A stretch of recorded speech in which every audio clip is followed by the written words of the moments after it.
From our studios in Battery Park, this is NYFA News. Hello and welcome to this edition of NYFA News. I'm Daeden Archer. And I'm Miriam Garcia. In this Summer of Hell, the MTA has cut flag for subway problems.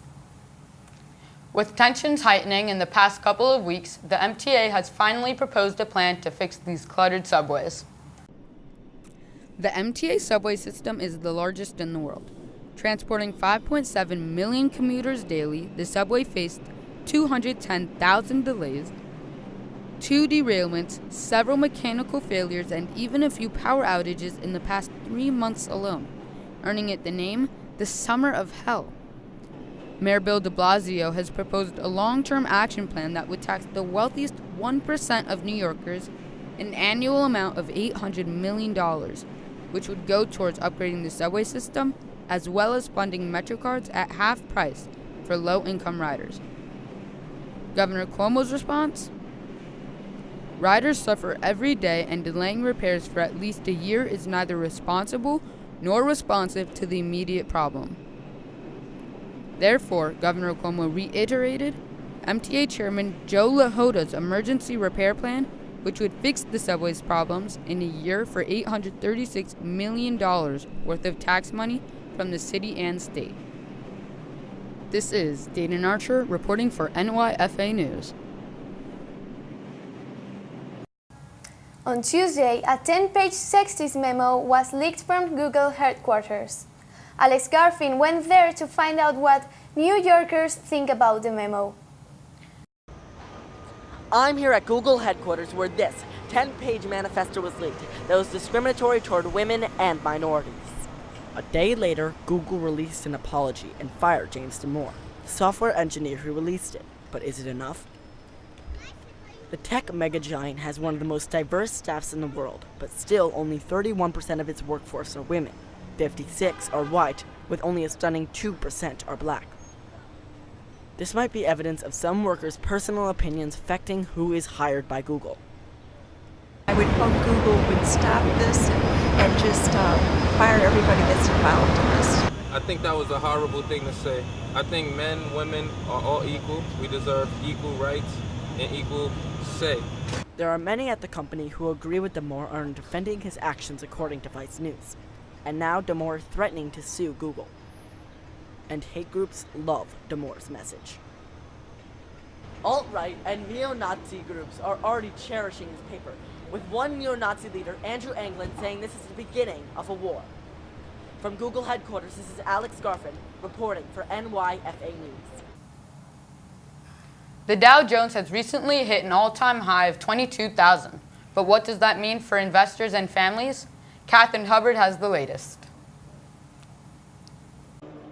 On August 1st and 2nd on Wall Street, the Dow Jones hit an all-time high of 22,000.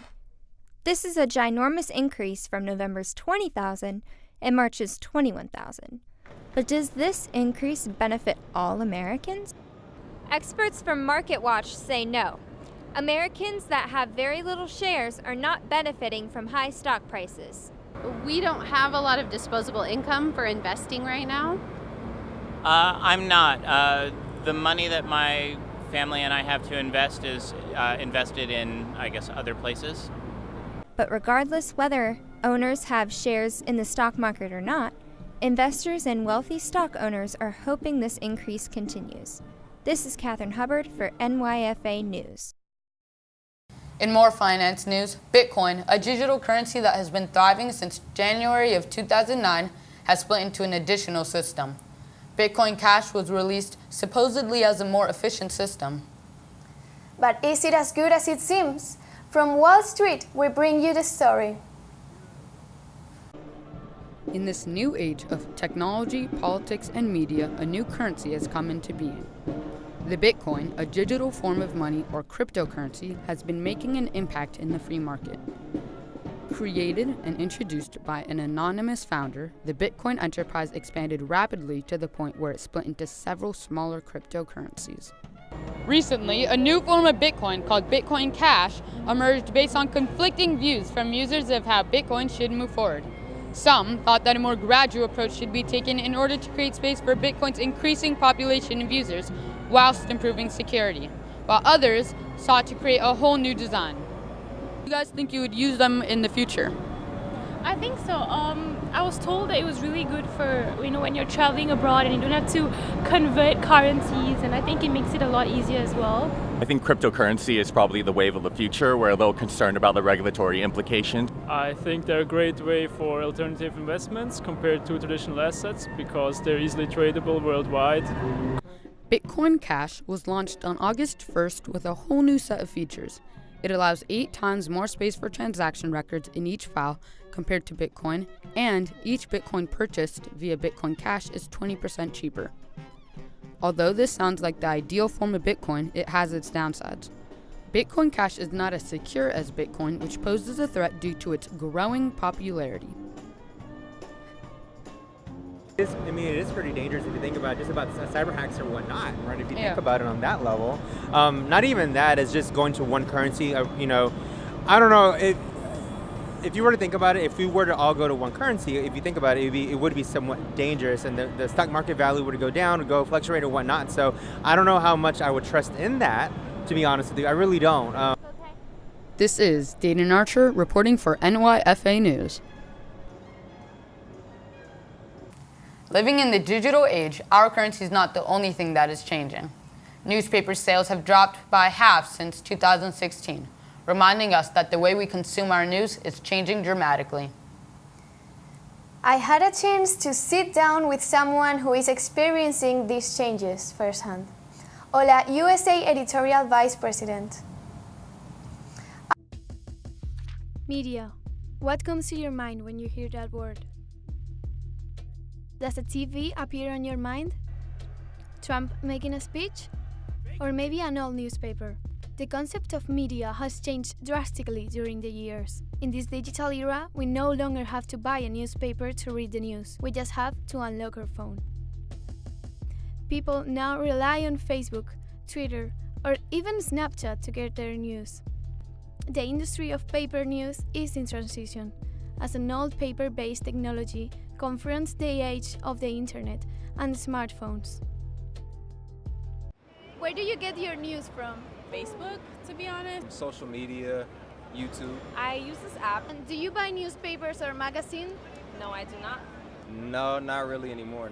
Sometimes I glance at newspapers. Do you trust Twitter or Facebook to get your news? Sometimes. It depends on the sources. Oh, not at all. They're very biased. Those sources are very biased, but there is some truth to everything. We have the opinion of an expert. This man has been selling newspapers for the last 37 years. In the early 80s and even into the 90s, I was selling up to 1,800 papers per day. And now I sell nothing. Zero.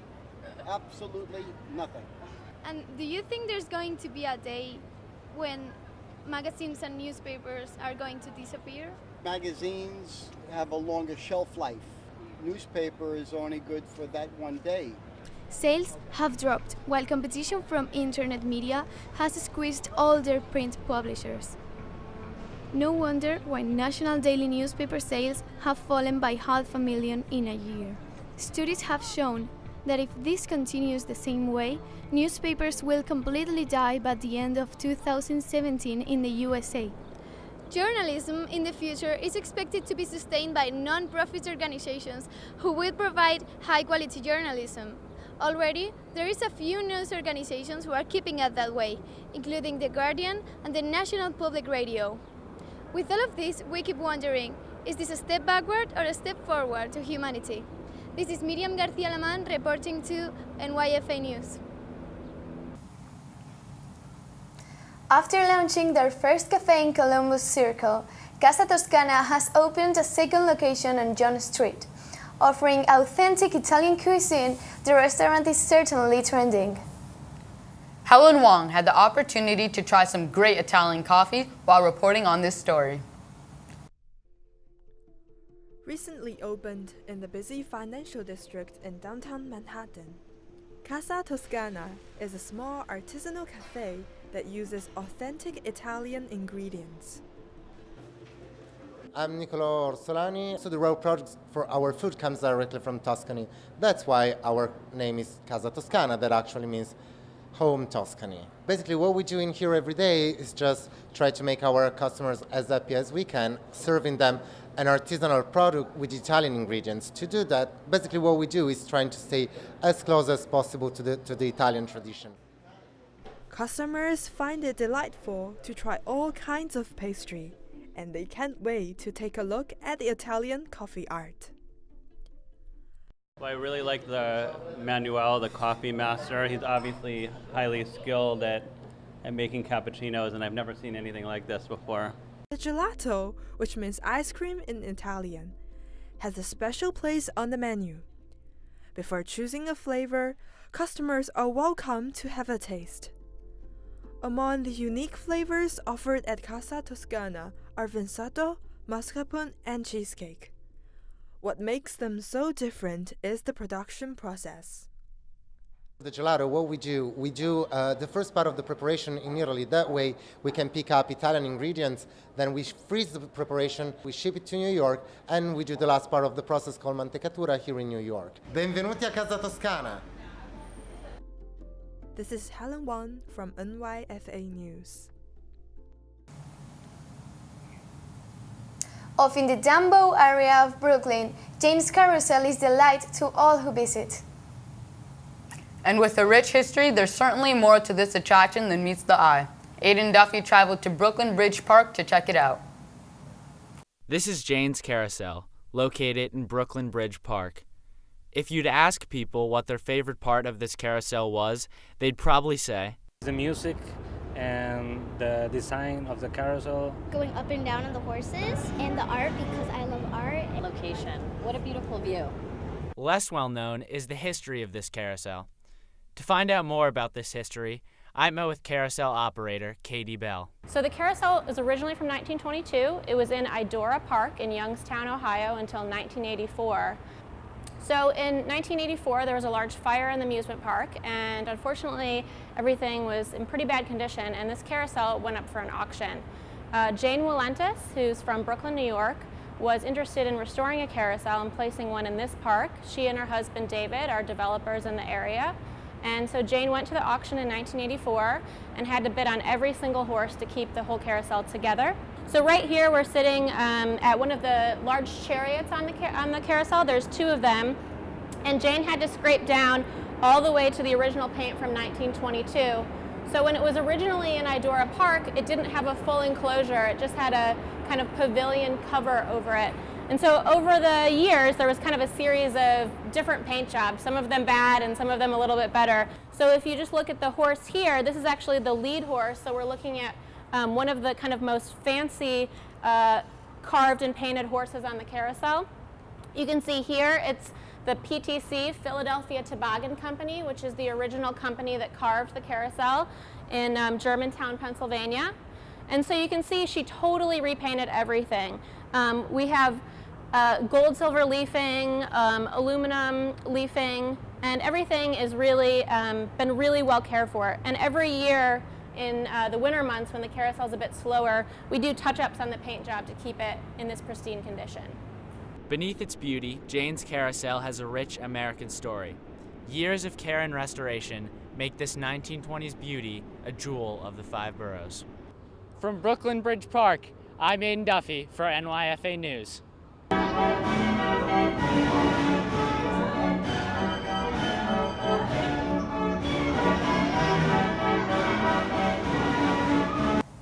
That's our show for Friday, August 11th. From all of us here at NYFA News, thank you for watching. Have a good night and see you next time.